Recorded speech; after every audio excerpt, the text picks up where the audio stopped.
In this video, you are going to hear authentic audio clips from 6 executions.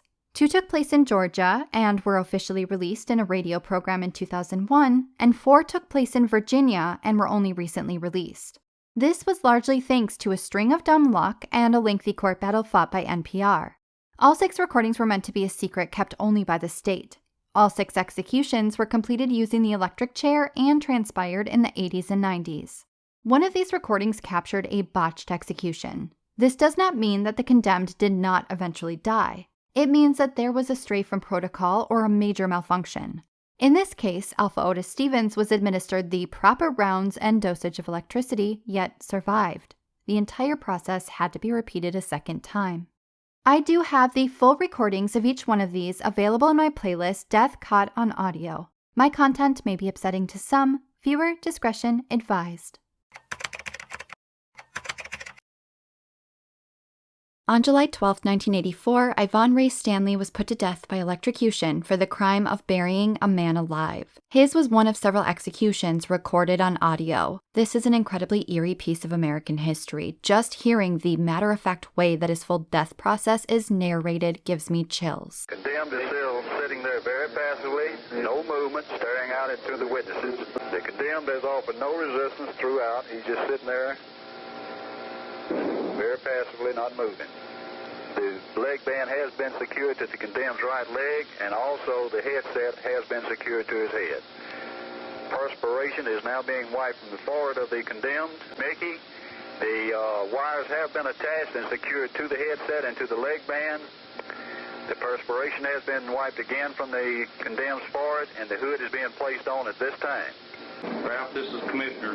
Yes, sir. There are no stays. You can proceed to carry out the official order of the court. Very well. On my count of 3, press your button. 1, 2, 3.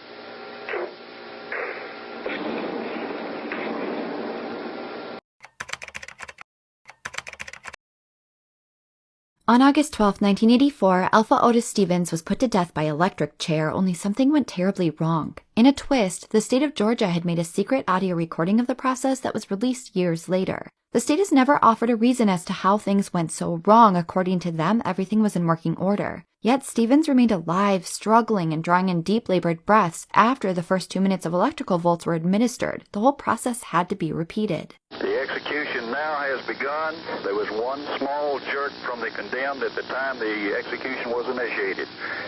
He is sitting very still now, and we are also now into the second phase of the execution. We're now into the third phase of the execution. No movement from the condemned, no activity or no movement from the witnesses.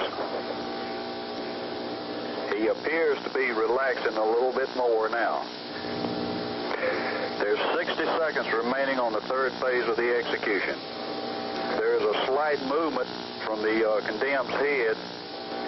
He seems to be moving his head from side to side slightly. Commissioner? Yes. Mr. Long? Yes. There is some slight movement. He's still moving his head slightly. The only thing we can do is continue until the physicians can check him after the lapse time has expired. Commissioner? Yes. The doctors verify that he is still alive. Repeat the execution. Very well.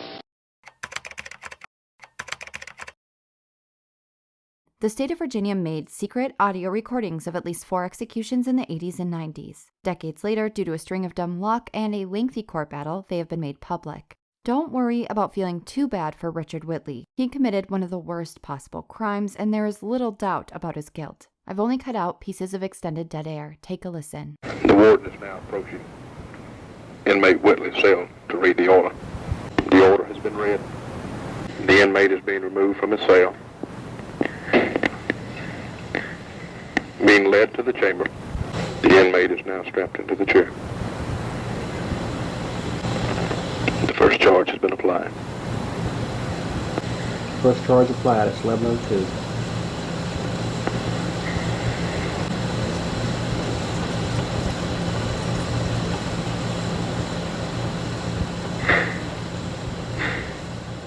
Second charge has been applied. Okay.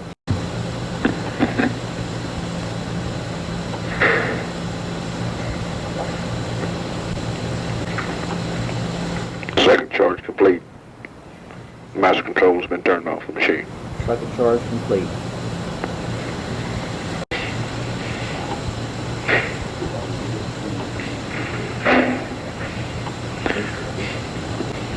Knee physician, Dr. Davis, is now examining inmate Whitley.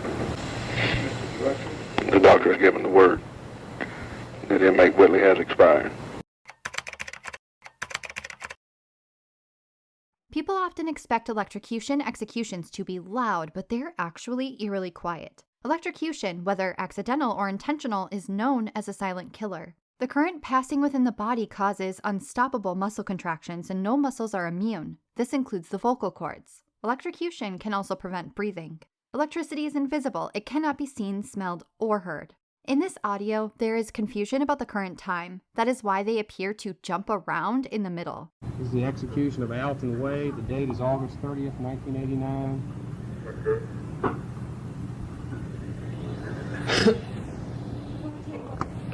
22:53, test of chair completed. 54, I just used 1054. 10. Confused with the numbers. Yeah, well, that's fine. Whatever's comfortable for you. 1057, unlocking the cell. Inmate is being carried to the chambers. 10:58, inmate carried to chambers. 1058 being placed in the chair. 10:58, inmate being placed in chair. At this time, he's also being strapped in. At this time, the headpiece is being placed on the inmate. 11:59, they're wiping the sweat off of his forehead, his arms, and his feet. Okay.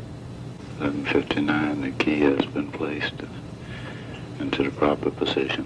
Key placed in proper position. And turned on by the warden in the nod.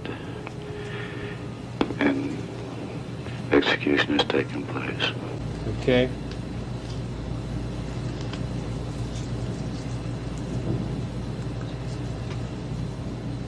Eleven even.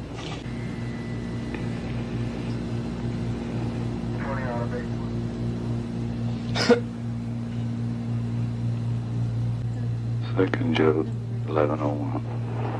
1104. Shirt is being pulled back for the examination of the doctor. Okay. 1104, shirt pulled back for examination by a doctor. 1105, he has been pronounced dead.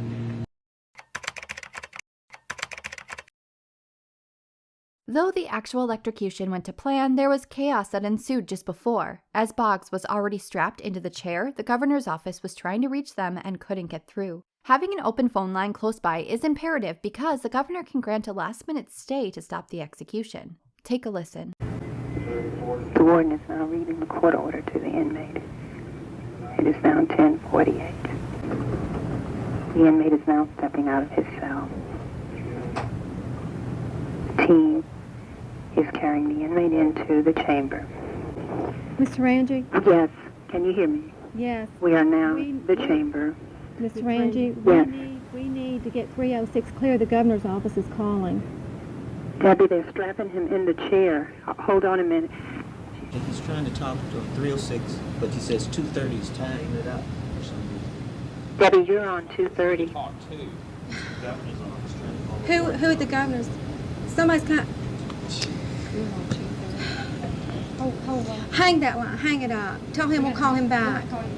Captain Green just gave us the message that the governor's office called and said that the stay was denied. That was the message she brought up to us. All right, thank you. The process is proceeding at 11:01.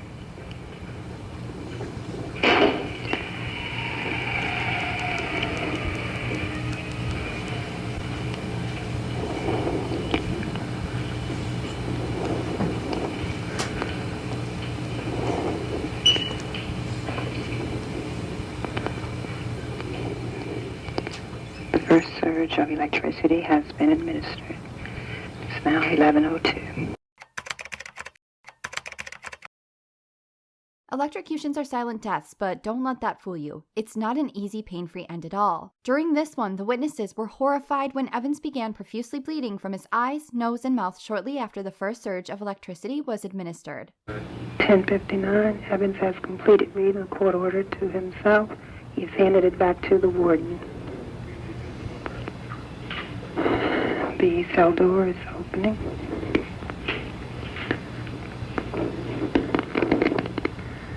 The team is walking Evans out of the cell. The team is continuing to strap Evans into the chair. It's now 11 o'clock. It's 11:04. The first surge of electricity has been administered.